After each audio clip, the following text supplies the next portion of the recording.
નમસ્કાર દોસ્તો, સ્વાગત છે તમારું આ વિડીયોની અંદર। તો આપણે આ વિડીયોની અંદર નિપા વાયરસ વિશે વાત કરીશું, જે તાજેતરની અંદર કેરળ રાજ્યની અંદર જોવા મળ્યો છે। તો આ નિપા વાયરસ વિશે આવનારી સ્પર્ધાત્મક પરીક્ષાઓની અંદર ઘણું બધું પૂછાઈ શકે છે। તો વિડીયો ધ્યાનથી અને પૂરો જોવો। તો ચાલો જોઈએ। તો નિપા વાયરસ જાનવરોમાંથી માણસમાં ફેલાતો ચેપી રોગ છે। તો પ્રશ્ન પૂછાઈ શકે છે કે નિપા વાયરસ કેવો રોગ છે? તો જવાબ આવશે ચેપી રોગ।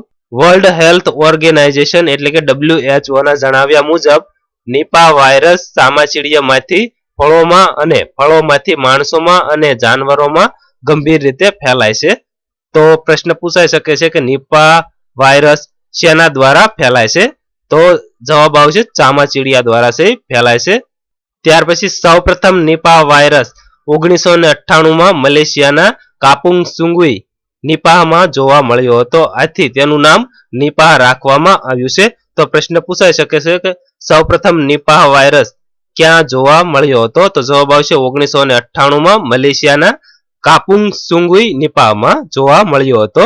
અથવા તો એમ પણ પૂછાઈ શકે છે કે નિપાહ વાયરસનું નામ નિપાહ કેવી રીતે રાખવામાં આવ્યું? તો જવાબ આવશે કે મલેશિયાના કાપુંગ સુંગુઈ નિપાહમાં સૌપ્રથમ વાર જોવા મળ્યો હતો, આથી આ વાયરસનું નામ નિપાહ રાખવામાં આવ્યું છે। ત્યારબાદ આ વાયરસની અસર સૌપ્રથમ ભૂંડ ઉપર જોવા મળી હતી। તો પ્રશ્ન પૂછાઈ શકે છે કે આ વાયરસની સૌપ્રથમ અસર કયા પ્રાણી ઉપર જોવા મળી હતી? તો જવાબ આવશે ભૂંડ ઉપર। ત્યાર પછી આ વાયરસ ભારતમાં સૌપ્રથમ વખત પશ્ચિમ બંગાળમાં 2001 માં જોવા મળ્યો હતો। તો પ્રશ્ન પૂછાઈ શકે છે કે ભારતમાં સૌપ્રથમ વખત નિપા વાયરસ ક્યાં અને ક્યારે જોવા મળ્યો હતો? તો જવાબ આવશે સૌપ્રથમ વખત પશ્ચિમ બંગાળમાં 2001 ની અંદર જોવા મળ્યો હતો। ત્યારબાદ તાજેતરમાં કેરળના કોઝિકોડમાં નિપા વાયરસનો ચેપ લાગતા 11 લોકોના મોત અને 6 લોકોની હાલત ગંભીર છે અને 25 લોકો આ વાયરસથી અસરગ્રસ્ત છે। જાનવરથી ફેલાતો આ રોગ કેરળમાં ચામાચીડિયા એટલે કે ફ્રૂટ બેટ દ્વારા ફેલાય છે।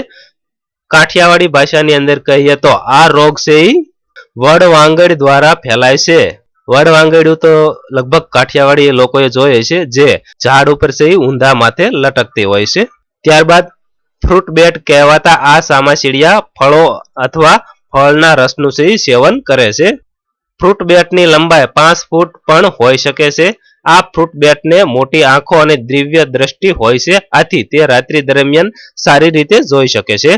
નિપા વાયરસનો ચેપ આ રોગવાળા ચામાચીડિયા કે ભૂંડના સંપર્કમાં આવવાથી લાગે છે। ચામાચીડિયા આ વાયરસનું કુદરતી આશ્રય સ્થાન છે। આ વાયરસ તેના પેશાબ, મળ, લાળ તથા ઉત્સર્ગિક પ્રવાહીમાં જોવા મળે છે, જેના સંપર્કમાં આવવાથી ભૂંડ ચેપગ્રસ્ત થાય છે।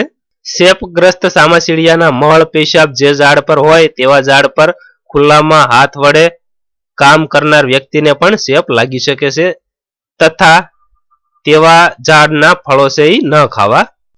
આ રોગ કૂતરા, બિલાડા, ઘેટા બકરા તેમજ ઘોડા જેવા પાલતુ પ્રાણીઓમાં પણ ચેપના પુરાવા મળેલ છે।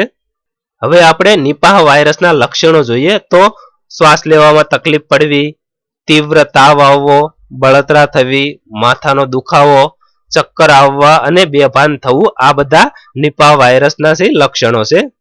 ત્યારબાદ ડોક્ટરના મત મુજબ આ વાયરસ ખૂબ જ ઝડપી અસર કરે છે। દર્દીને તરત જ સારવાર ન મળે તો દર્દી 48 કલાકમાં કોમામાં અથવા તો મોત પણ થઈ શકે છે। વર્લ્ડ હેલ્થ ઓર્ગેનાઇઝેશન WHO ના જણાવ્યા મુજબ નિપા વાયરસની કોઈ પણ દવા કે રસીની શોધ થઈ નથી। તો દોસ્તો આ વિડીયોને વધારે શેર કરવા વિનંતી, જેથી આપણે કોઈની જિંદગી પણ બચાવી શકીએ છીએ।